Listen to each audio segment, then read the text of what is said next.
திருவாரூர் மாவட்டம் முத்துப்பேட்டை அருகே பின்னத்தூர் பகுதியில் குடிநீர் தட்டுப்பாடு காரணமாக கடும் சிரமத்திற்கு ஆளாகி வந்த மக்கள் காலி குடங்களுடன் சாலை மறியல் போராட்டத்தில் ஈடுபட்டனர். இது தொடர்பான கூடுதல் விவரங்களோடு இணைகிறார் செய்தியாளர் முஹைதீன் பிச்சை. அவரிடம் பேசலாம். வணக்கம் முஹைதீன், விவரங்கள். வணக்கம். திருவாரூர் மாவட்டம் முத்துப்பேட்டை அடுத்த பின்னத்தூர் ஊராட்சி பகுதியில் நூற்றுக்கணக்கான மக்கள் வசித்து வர்றாங்க. இப்பகுதி மக்களுக்கென கொள்ளிடம் கூட்டு குடிநீர் திட்டத்தின் மூலமும் குடிநீர் விநியோகம் செய்யப்பட்டு வந்தது.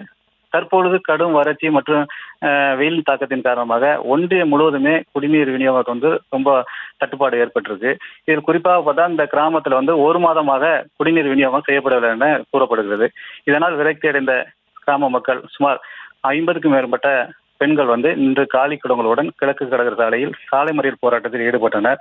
இதில் கடந்த ஒரு மாதமாக முறையாக குடிநீர் வழங்கப்படவில்லை என்றும், குடிநீர் விநியோகம் பெரும்பாலும் இரவு நேரத்தில் பம்பிங் செய்யப்படுவதனால குடிநீர் விநியோகம் பணியில் பெண் ஊழியர் நியமிக்கப்பட்டிருக்கார்.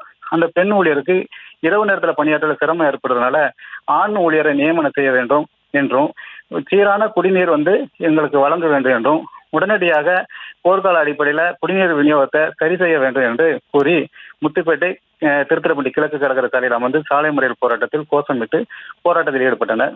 தகவல் அறிந்து சம்பவ இடத்திற்கு வந்த எடையூர் போலீசார் மற்றும் குடிநீர் வடிகால் வாரிய அதிகாரிகள் பேச்சுவார்த்தை பண்ணி உடனடியாக உங்களுக்கு குடிநீர் தரோம் அப்படின்னு சொல்லி பேச்சுவார்த்தையில் ஈடுபட்டனர். இதனால் மக்கள் சமாதானம் அடைந்த மக்கள் கலைந்து சென்றனர்.